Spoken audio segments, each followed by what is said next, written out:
శ్రీమాత్ర నమః. నమస్తేనండి. ఆ లలితా పరమేశ్వరి అమ్మవారి ఆశీస్సులు మన అందరిపైన ఉండాలని సదా కోరుకుంటున్నాను. ఈరోజు దేవీ నవరాత్రుల్లో 4వ రోజు. ఈ రోజున అమ్మవారిని స్కందమాతగా పూజిస్తారు. ఆదిపరాశక్తిగా, దుర్గాదేవిగా పూజించిన, తెలంగాణలో బతుకమ్మగా ఆరాధించిన, కాళికాదేవిగా కొలిచిన, ఉత్తర భారతదేశంలో చాముండేశ్వరిగా అలంకరించి, ఏనుగు అంబారీపై ఊరేగించిన, ఇలా అమ్మలగన్న అమ్మను ఏ రూపంలో ఎలా కొలిచినా సకల జీవకోటికి ని సంరక్షించేందుకు ఆ జగన్మాత ఎల్లప్పుడూ ఆశీస్సులు అందిస్తుందని భక్తుల నమ్మకము. దుష్ట శిక్షణ, శిష్టరక్షణ గావించే ఆ జగన్మాత ఆ లోక పావనిని పరమ భక్తితో కొలిస్తే యశస్సు, తేజస్సు, ఐశ్వర్యము, శాంతి, ఆయురారోగ్యాలు, బలాన్ని ప్రసాదిస్తుందని పురాణాల్లో పేర్కొనబడింది. నవరాత్రుల్లో భక్తులందరూ అమ్మవారిని 9 రూపాల్లో పూజిస్తారు. ఒక్కో రోజు ఒక్కో రూపంలో అమ్మవారిని అలంకరించి పూజిస్తారు. ఇలా నవరాత్రుల్లో అమ్మవారిని స్కందమాత రూపంలో పూజిస్తారు. దుర్గాదేవి స్కందమాత అవతారంలో ఎందుకు కనిపిస్తారు? స్కందమాత అనే కథకు విశేషాలేంటో ఇప్పుడు తెలుసుకుందాము. స్కందమాత అనే పేరుకు అర్థం ఏమిటంటే స్కందుడు లేదా కార్తికేయ తల్లి. దుర్గాదేవి కూడా కార్తికేయ తల్లి కాబట్టి ఆమెను స్కందమాత అని పిలుస్తారు. స్కందమాత దేవత సౌర వ్యవస్థ యొక్క దేవత. ఈ తల్లిని పరమ పవిత్రమైన భక్తితో ఆరాధిస్తే ఆ దేవత భక్తుల జీవితంలో అపారమైన ఆనందాన్ని, శ్రేయస్సును ఇస్తుంది. పురాణాల ప్రకారము ఈ స్కందమాత బంగారు రంగు కలిగి ఉంటుంది. ఈ దేవత సింహం మీద కూర్చొని 4 చేతులు కలిగి ఉంటుంది. ఆ మాత తన 2 చేతులతో తామర పువ్వులను పట్టుకొని ఉంటుంది. కార్తికేయను ఆమె ఒడిలో కూర్చోబెట్టుకొని ఉంటుంది. మరో చేతిలో అభయముద్ర కలిగి ఉంటుంది. దేవి దుర్గా యొక్క స్కందమాత రూపము చాలా ముఖ్యమైనది. ఎందుకంటే ఈ రూపంలో ఈ దేవతను తల్లి రూపంలో దర్శనమిస్తారు. స్కందమాత రూపంలో ఉన్న ఈ దేవతను ఈ విశ్వం మొత్తాన్ని తన సొంత బిడ్డల్లా చూసుకుంటుందని పురాణాల్లో పేర్కొనబడింది. ఒకప్పుడు తారకాసురుడు అనే రాక్షసుడు మొత్తం విశ్వాన్ని ఇబ్బంది కలిగించింది. ఆ తారకుని శివుని కుమారుడు మాత్రమే చంపగలడని అతనికి ఒక వరం ఉంటుంది. కానీ ఇక్కడి గ్రంథాల ప్రకారము శివుడు సన్యాసిగా ఉంటాడు. ఇతను వివాహం చేసుకోవటానికి సుముఖంగా ఉండడు. కానీ తారకాసురుడు అమరుడు కాకపోతే అంతా హింసాత్మకంగా మారుతుందని శివునికి అందరూ చెప్పడంతో శివుడు పార్వతీదేవిని వివాహం చేసుకుంటాడు. ఆ తర్వాత వీరిద్దరికీ కార్తికేయ లేదా స్కందుడు అనే పేరు గల అబ్బాయి జన్మిస్తాడు. అందువలన పార్వతీదేవికి స్కందమాత అనే పేరు వచ్చింది. ఆ తర్వాత తన కుమారుడితో కలిసి సింహం మీద ప్రయాణించి తారకాసురుడిని చంపుతారు. నవరాత్రుల్లో స్కందమాతను పూర్తి భక్తి విశ్వాసాలతో ఎవరైతే ఆరాధిస్తారో ఆమె ఆశీస్సులు ఎల్లవేళలా ఉంటాయి. స్కంద పురాణంలో కుమారస్వామి ఆవిర్భావం గురించి వివరంగా ఉంటుంది. శివపార్వతుల వివాహానంతరము ఎన్నో మన్వంతరాల అంటే కొన్ని సంవత్సరాలు, కొన్ని కోట్ల సంవత్సరాలు కాలము సంతోషంగా గడుపుతూ ఉంటారు. వారిద్దరి శక్తి ఒకటై తర్వాత వచ్చిన పిండము త్వరగా బిడ్డగా పుట్టాలనే దురుద్దేశంతో ఇంద్రుడు, ఇతర దేవతలు కలిసి తారకాసురునికి దొరకకుండా అగ్నిలో దాస్తారు. ఆ పిండంతో కలిసి అగ్ని ఒక గుహలో దాక్కుంటాడు. ఈలోపు శివతేజస్సును భరించలేని అగ్ని గంగాదేవికి ఆ పిండాన్ని ఇచ్చేస్తాడు.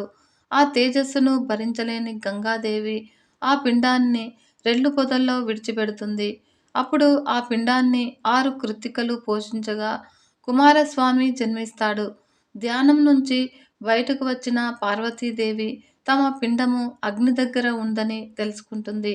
తన తేజస్సును దొంగతనం చేసిన దేవతలకు ఇక పిల్లలు పుట్టరని శపిస్తుంది. అమ్మవారు తన పిండాన్ని తనలో దాచుకున్న అగ్నిని కూడా ఎప్పుడూ మండుతూ ఉండమని, ఇది మంచి ఇది చెడు అని లేకుండా అన్నిటికీ మండిస్తూ ఉండమని శాపం ఇచ్చింది. ఇంతలో అక్కడకు వచ్చిన శివుడు ఆమెను శాంతించమని కుమారస్వామి పుట్టిన వైనాన్ని వివరిస్తాడు. కృత్తికలు జన్మనిచ్చిన ఆ తేజస్సును తనది కాబట్టి ఆ బిడ్డ తనవాడేనని పార్వతీదేవి కుమారస్వామిని కైలాసానికి తెచ్చుకుంటుంది. కృత్తికలు పెంచారు కాబట్టి కార్తికేయుడని, రెల్లు పొదల్లో ఉన్నాడు కాబట్టి శరణా శరణుడని శరవణుడని పేర్లు వచ్చాయి. ఆయనకు అలా లోకమాత అయిన పార్వతీదేవి కుమారస్వామికి తల్లి అవుతుంది.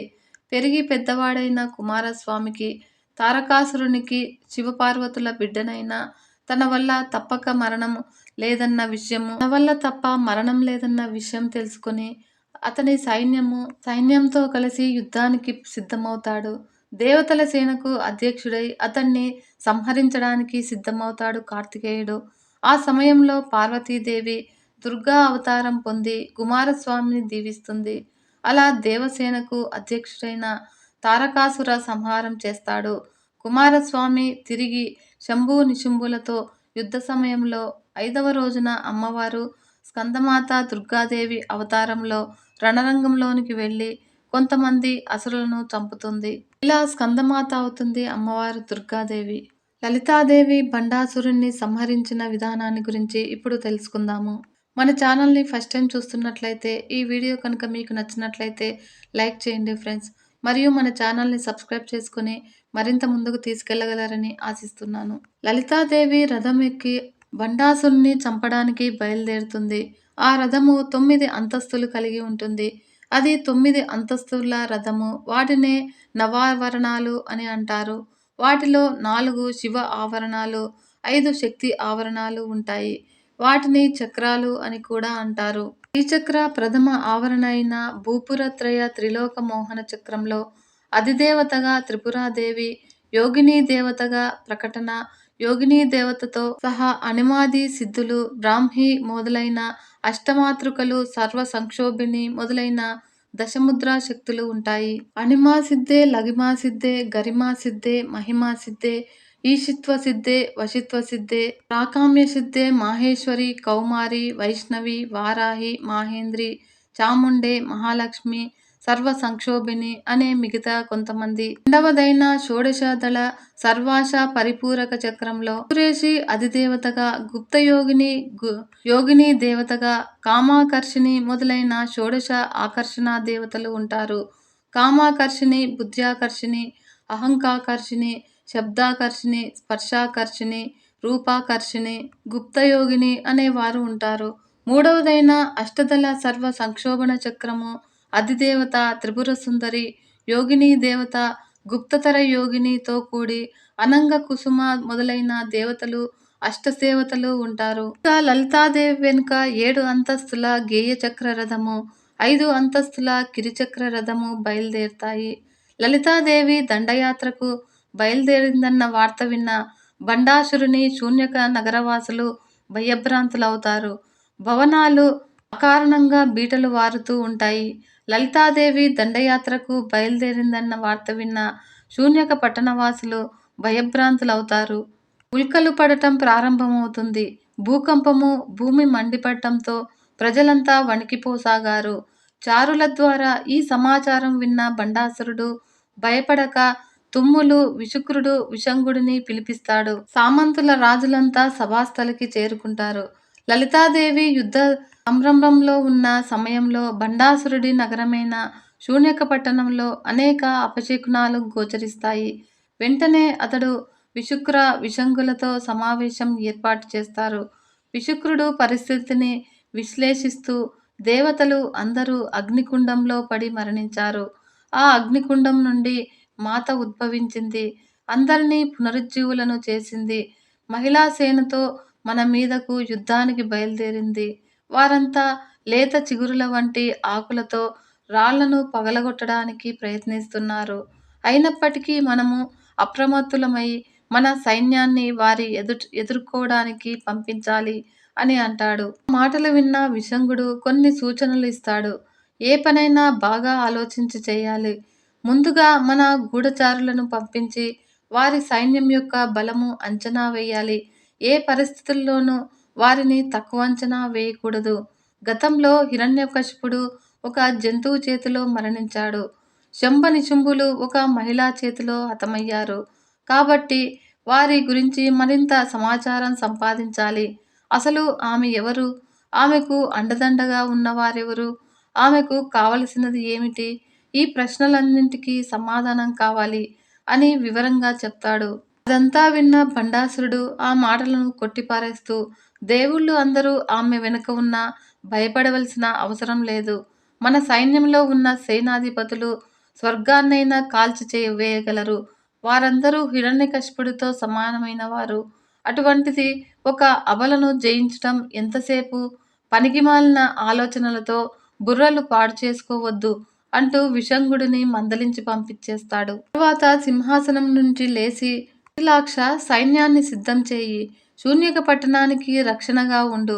ఆమెను జుట్టు పట్టుకుని తీసుకురా అని సేనాధిపతికి కుటిలాక్షుడిని కోట సంరక్షణకు నియమిస్తాడు.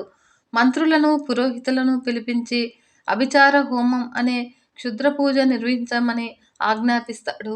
భండాసురుని చేత లలితాదేవి కేశాలు పట్టుకుని లాక్కురమ్మని ఆదేశించబడ్డ కుటిలాక్షుడు దుర్మధుడనే రాక్షసుడిని నాయకునిగా నియమించి మొదటి సేనను యుద్ధరంగానికి పంపిస్తాడు. శూన్యకర పట్టణ రక్షణ కోసము 4 దిక్కులలో నలుగురిని 10 అక్షౌహిణులు సైన్యంతో నియమిస్తాడు.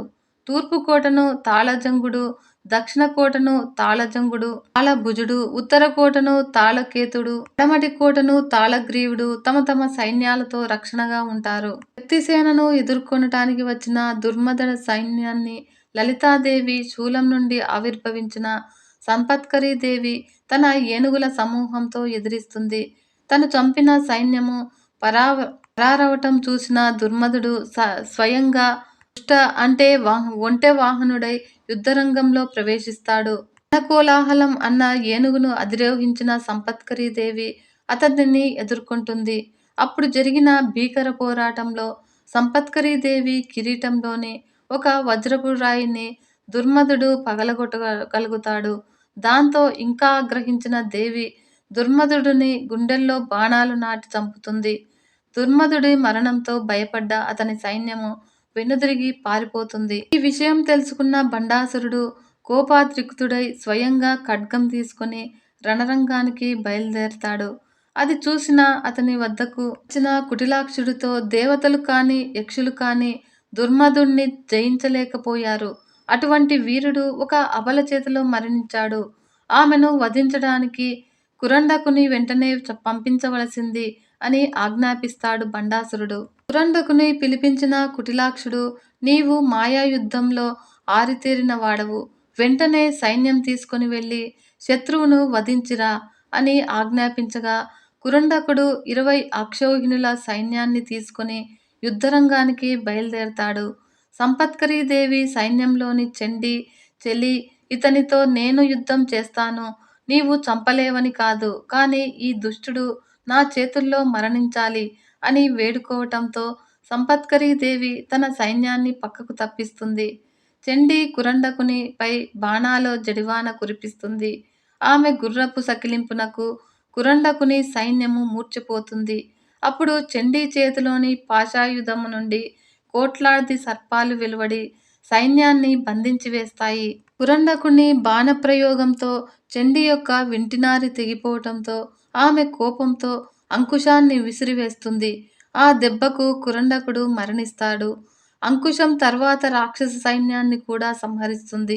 ఈ విషయం విన్న భండాసురుడు ఉగ్రుడై 100 అక్షౌహిణుల సైన్యాన్ని 5గురు సేనాధిపతులతో పంపిస్తాడు. కరండకుడు పరివారంతో యుద్ధభూమిలోకి ప్రవేశించగానే సర్పణి అనే మాయను ప్రయోగిస్తాడు. ఆ మాయ నుండి రణశంబరి అన్న సర్పసైన్యాన్ని సృష్టించి శక్తిసేన మీదకు పంపుతాడు.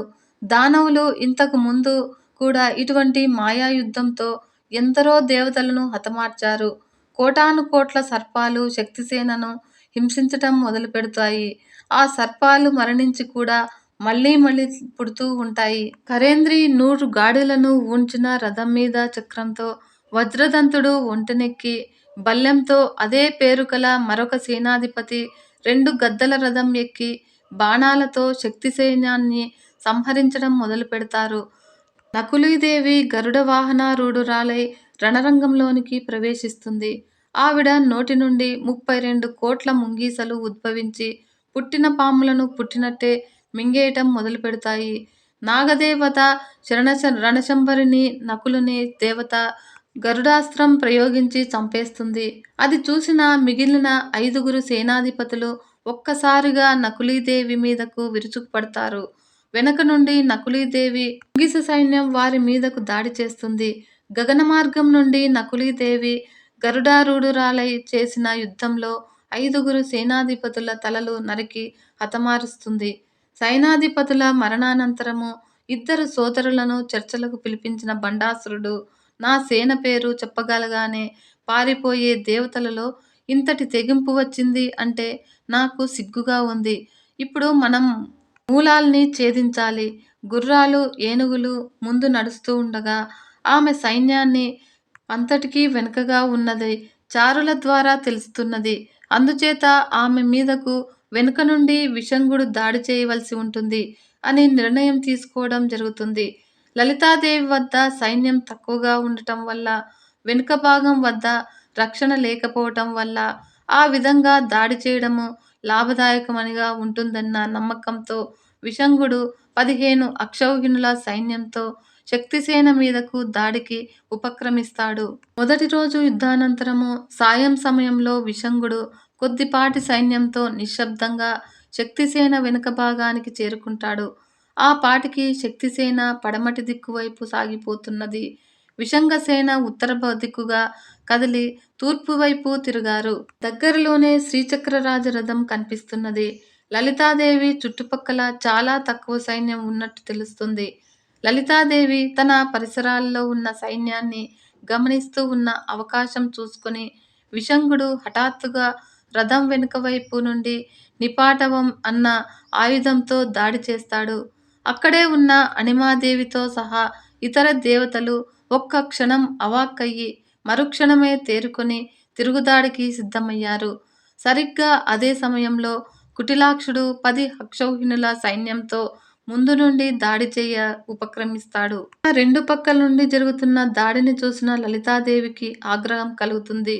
ఈలోగా విషంగుడు సంధించిన బాణము తగిలి లలితాదేవి చేతిలోని వింజామర విరిగి కింద పడుతుంది. ఇది చూసిన కామేశ్వరి మొదలైన దేవతలు కోపించిన వారై మాతను సమీపించి వహ్నివాసిని, జ్వాలామాలిని అన్న నిత్య దేవతలకు స్వయం ప్రకాశన శక్తి కలదని, వారే కనుక తమ ప్రకాశం ప్రసరిస్తే అంధకారంలో ఉన్న రాక్షసులు వెలుగులోకి వస్తారని విన్నవించుకుంటారు.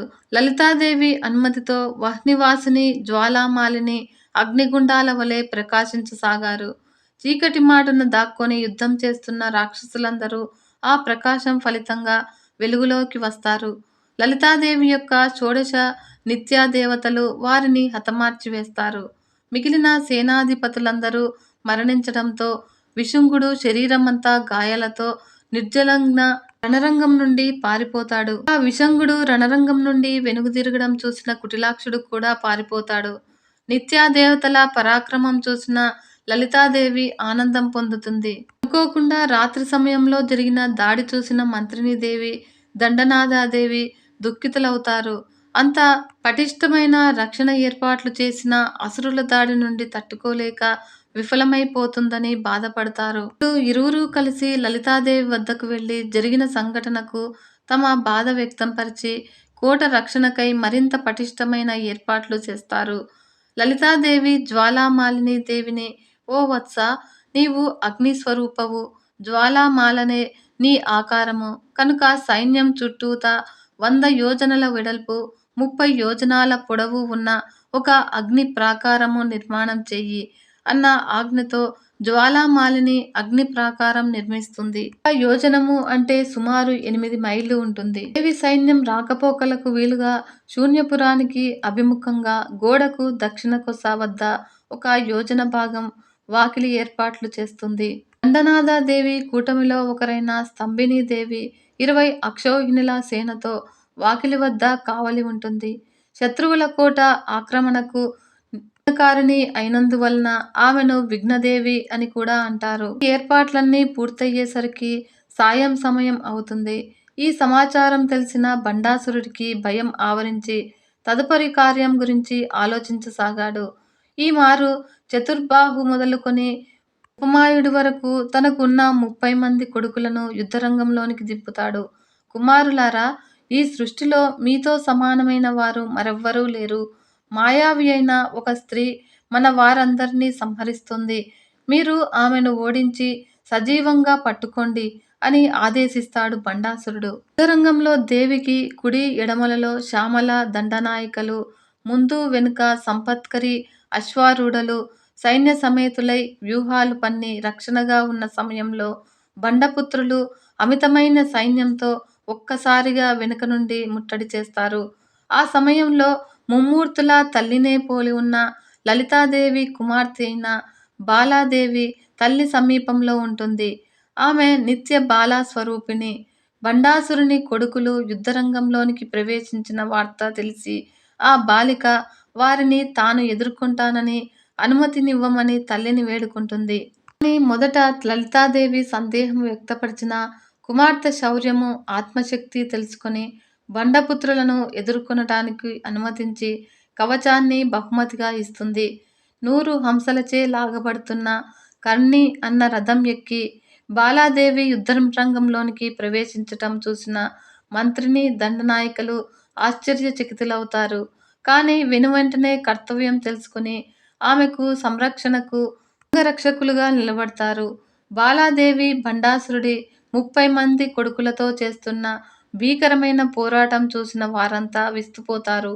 యుద్ధం 2వ రోజు పూర్తి కాగా బాలాదేవి పోరాటము కొనసాగించి ఆ సాయం సమయంలో ఒకేసారి 30 బాణాలు ప్రయోగించి 30 మంది బండాసుర పుత్రులను ఒక్కసారిగా హతమారుస్తుంది. ఆ దృశ్యం చూసిన లలితాదేవి ఆనందంతో కుమార్తెను ఆలింగనం చేసుకుంటుంది. ఇది విన్న బండాసురుడు దుఃఖాక్రాంతుడవుతాడు. ఆ దుష్టురాలిని నా ఖడ్గంతో సంహరించి బంధువులతో విశ్రాంతి పొందుతాను అని నిస్సహాయుడై స్వయంగా యుద్ధరంగానికి తరలి వెళ్తాడు. అతనిని సముదాయించిన విషంగుడు విశుక్రుడు తాము స్వయంగా శత్రువులను ఎదుర్కొనటానికి ఉద్యుక్తులవుతారు. బండాసురుడు ముందుగా విశుక్రుడిని పోరుకు పంపిస్తాడు.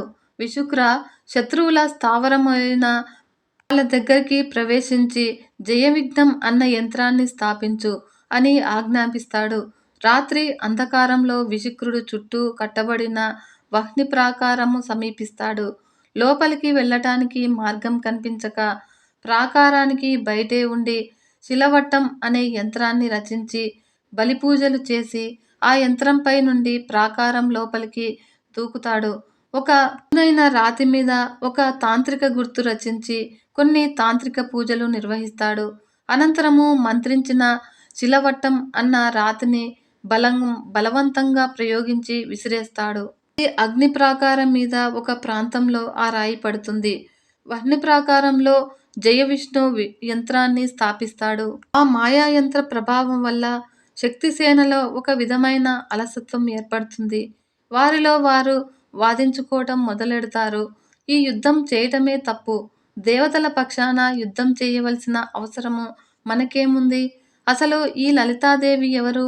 మన మీద పెత్తనం చెలాయించటానికి ఆమెకు ఎవరు అధికారం ఇచ్చారు? మనం అందరము యుద్ధం చేయటానికి నిరాకరిస్తే ఆమె ఏం చేయగలుగుతుంది? అజ్ఞానపు నిద్ర ఆవహించిన వారు ఈ విధంగా తమలో తామే వాదించుకోసాగారు. విశుక్రుడు అర్ధరాత్రి దాటిన తరువాత తన 30 అక్షౌహిణుల సైన్యంతో వహ్ని ప్రాకారం ఆక్రమించుకుంటాడు. అప్పటికి కూడా శక్తిసేన విఘ్నయంత్రం కలిగించిన మాయా నిద్ర నుండి లేవలేకపోతారు. అంత జరిగినప్పటికీ యంత్ర ప్రభావము దండనాథ మీద కానీ మంత్రినీ దేవి మీద కానీ పడదు. అప్రమత్తులై ఉన్న వారిరువురు శక్తిసేనకు పట్టిన దుస్థితి చూసి బాధపడతారు. ఏమి చేయాలో పాలుపోక తమ కర్తవ్యం ఏమిటని లలితాదేవిని ప్రశ్నిస్తారు. అప్పుడు లలితాదేవి కామేశ్వరుని వైపు చూసి చిరునవ్వు నవ్వుతుంది. ఆ చిరునవ్వులో నుండి గణపతి ఉద్భవిస్తాడు. దేవి ఆదేశం ఇచ్చిన వెనువెంటనే గణపతి అగ్ని ప్రాకారంలో వెతుకగా శక్తిసేనకు పట్టిన దుస్థితికి కారణమైన జయవిఘ్న మహాయంత్రం కనిపిస్తుంది. దానిని తన పళ్ళతో కొరికి చిన్నాభిన్నం చేసేస్తాడు. అప్పుడు గణేశ్వరుడు తన రూపాల్ని అనేక రూపాలుగా మార్చి ఆమోదుడు, ప్రమోదుడు, సుముఖుడు, దుర్ముఖుడు, అరిఘ్నుడు, విఘ్నకర్త అని 6 విఘ్నకర్తలను సృష్టిస్తాడు. వారు 7 కోట్ల సైన్యానికి నాయకులుగా రాక్షసుల పైకి దాడి చేస్తారు. విఘ్నయంత్రం ధ్వంసం అవగానే శక్తిసేన తమకు ఆవహించిన మాయానిద్ర నుండి బయటపడి తిరిగి యుద్ధానికి సన్నద్ధులవుతారు. శక్తిసేన సహితుడైన విఘ్నేశ్వరుడు అగ్ని ప్రాకారం నుండి వెలుపలకు వచ్చి విశుక్రుడిపైతో పోరు ఆరంభిస్తాడు. ముందుగా గణపతి మీదకు పంపించిన గజాసురుడు అంతం అవటం చూసిన విశుక్రుడు రణరంగం నుండి పారిపోతాడు. గజాసురుడు మరణించిన వార్త విన్న భండాసురుడితో చర్చల అనంతరము తమ్ముడైన విశంగుడు, మేనల్లుడు ఉలూకుడు వెంటరాగా విశుక్రుడు తిరిగి యుద్ధరంగానికి చేరుకుంటాడు. దీనితో 3వ రోజు యుద్ధం ఆరంభమవుతుంది. మరోపక్క దండనాథ, మంత్రిని శత్రువులపైన తమ పోరు కొనసాగిస్తూ ఉంటారు. చేతబూనిన హలాయుధాన్ని భీకరంగా తిప్పుతూ కిరిచక్ర రథం అధిరోహించిన దండనాథాదేవి ముందుగా దారి తీయగా, విల్లంబులు ధరించిన మంత్రినీదేవి గేయచక్ర రథం అధిరోహించి ఒక యోధుడి వలె వెనుకనే అనుసరిస్తుంది. ఇప్పుడు దండనాథాదేవి విశుక్రుడిని ఎదుర్కొనగా అశ్వారూఢ సంపత్కరీ దేవతలు వారి అల్లుళ్లను ఎదుర్కొంటారు. రాక్షససేన బలహీనం అవటం గమనించిన విశుక్రుడు కుశాస్త్రం అన్న ఆయుధాన్ని ప్రయోగిస్తాడు. ఆ అస్త్ర ప్రభావం వల్ల శక్తిసేన విపరీతమైన దాహంతో బాధపడసాగింది. ఇంద్రియాలన్నింటినీ శక్తిని కోల్పోయాయి. అస్త్రాలను విడిచిపెట్టి మూర్ఛపోతారు. దండనాథ వారాహిని పిలిచి, దేవి, ఇది రాక్షస మాయ. వారు ప్రయోగించిన తృషాస్త్ర ప్రభావము మన సైన్యానికి దాహం తీరే మార్గం ఆలోచించాలి అనగానే దానికి ప్రతిచర్యగా తృష్ణ బాధితులకు ఉపశమనం కొరకు దండనాథాదేవి కిరిచక్ర రథం నుండి మదిర సింధువును ఆహ్వానిస్తుంది. మధ్య సముద్ర దేవత ఏనుగుతొండపు దారలతో కురిపించిన మధ్యవర్షంతో శక్తిసేన తమ దాహం తీర్చుకొని రెట్టింపైన ఉత్సాహంతో యుద్ధం కొనసాగిస్తారు. సముద్రుడు చేసిన సహాయానికి సంతోషించిన దేవి, సముద్రుడా, దేవకార్యాన్ని చక్కగా నిర్వర్తించావు. నా అనుగ్రహం వలన ద్వాపరయుగంలో యజ్ఞం చేసే వారికి నీవు సోమపాన రూపంలో ఉపయోగపడతావు. మంత్రం యుక్తంగా నిన్ను పూజించిన జనులు సిద్ధిని, బుద్ధిని, బలాన్ని పొందుతారు అని వరాన్ని ఇస్తుంది. ఉదయం సమయానికి శత్రు సైన్యంలో భండాసురుని అల్లుళ్లతో సహా చాలా భాగం మరణిస్తారు. ఈలోగా శ్యామలాదేవి అంటే మంత్రిని విశంగుడితో పోరాడి బ్రహ్మ శిరోనామకాస్త్రము ప్రయోగించి ఆ దానవుడిని సంహరిస్తుంది. దండనాథాదేవి విశుక్రుడిని హలాయుధంతో సంహరిస్తుంది.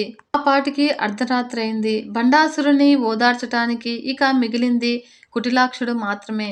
కుటిలాక్ష, లలితాదేవి తన చూపుతో నా సోదరులను సంహరించింది. ఆమె కంఠం నుంచి రక్తం ప్రవహించేలాగా చేసి నా సోదరులకు శాంతి కలిగేలా చేస్తాను అని ఆవేశంతో కుటిలాక్షుడి సమేతంగా భండాసురుడు యుద్ధంలోనికి ప్రవేశిస్తాడు.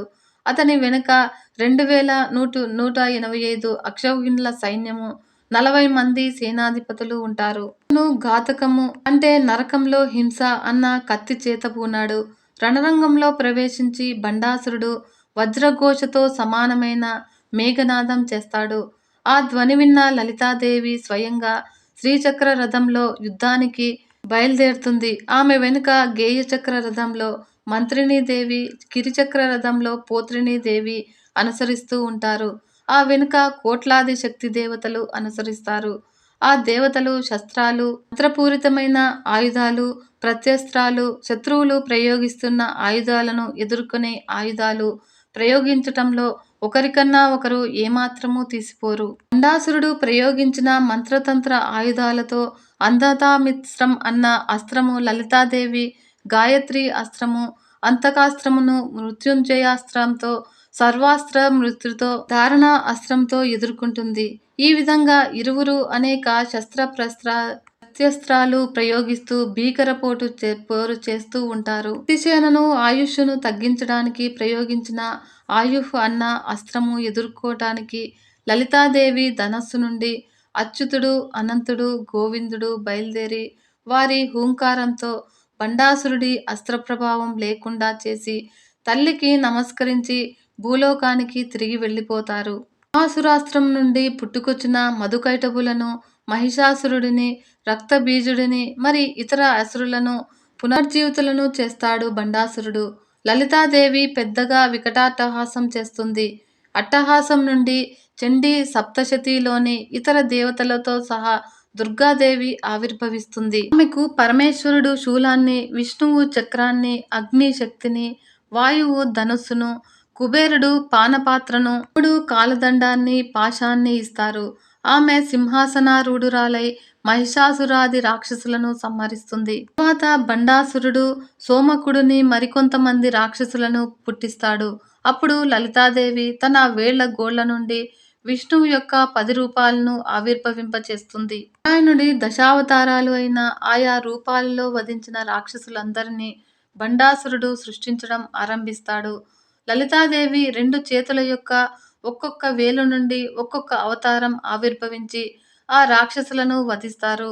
బండాసురుని అన్నవాస్త్ర ప్రభావం వలన నీటిలో మునిగిన శక్తిసేనను, కుడిచేతి చూపుడు వేలు నుండి ఉద్భవించిన కూర్మ రూపము నీటినంతటినీ త్రాగి శక్తిసేనను రక్షిస్తాడు. హిరణ్యాక్షాస్త్రం నుండి వేల కొలదిగా జన్మించిన హిరణ్యాక్షులను దేవి కుడి నడిమి వేలు నుండి పుట్టిన వరాహరూపి సంహరిస్తుంది. కనుబొమల నుండి జన్మించిన హిరణ్యులు ప్రహ్లాదుణ్ణి పీడిస్తుండగా దేవి కుడిచేతి ఉంగరపు వేలు నుండి సృష్టింపబడ్డ నరసింహుడు వారిని తన వాడియైన గోళ్లతో చీల్చి చంపుతాడు. బలీంద్రాస్త్రాన్ని, వామనాస్త్రం నుండి వచ్చిన వామనులు బలీంద్రులను బంధిస్తారు.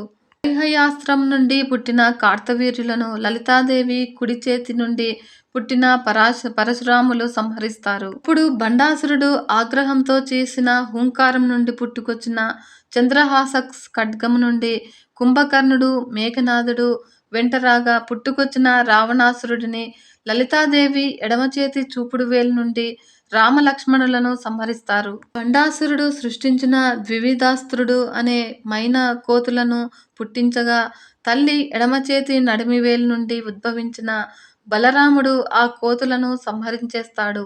ఆ పాటికి సూర్యాస్తమ సమయం అవబోతుంది. ఇంకా లలితాదేవి ఏమాత్రము ఉపేక్షించదలచలేదు. నారాయణాస్త్రము ఇరువైపులా 24 సేనా నాయకులను సంహరిస్తుంది. రాక్షసులను, వారి సేనాధిపతులను హతమారుస్తుంది. ఇంకా చివరకు మిగిలింది బండాసురుడు మాత్రమే. లలితాదేవి మహాకామేశ్వరాస్త్రం ప్రయోగించి బండాసురుని సర్వనాశనం చేస్తుంది.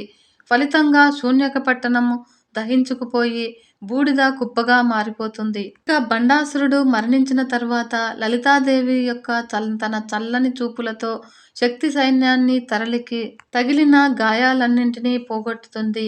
యుద్ధం వల్ల కలిగిన శ్రమ నుండి సేద తీరుస్తుంది. బ్రహ్మాది దేవతలు ఆనందంతో లలితాదేవిని దర్శించుకోవటానికి వస్తారు. సింహాసనం మీద కూర్చున్న తల్లిని స్తోత్రం చేస్తారు. బ్రహ్మ, విష్ణు, ఇంద్రాది దేవతలు నమో నమో అనే నమస్తే జగదేకనాథ, నమోస్తే నమో నమః, శ్రీ త్రిపురాంబికే నాథే అంటూ లలితాదేవిని ఘనకీర్తి కొనియాడుతారు. ఇలా లలితాదేవి బండాసురుణ్ణి అంతమొందించి లోకాలన్నీ కాపాడే చల్లని తల్లి లలితాదేవి. ఓం శ్రీ లలితాదేవ్యై నమః. ఆ లలితాదేవి యొక్క ఆశీర్వాదాలు మన అందరిపైన ఉండాలని సదా కోరుకుంటున్నాను. సర్వే జనా సుఖినో భవంతు. లోకా సమస్త సన్మంగళాని భవంతు. నమస్తే.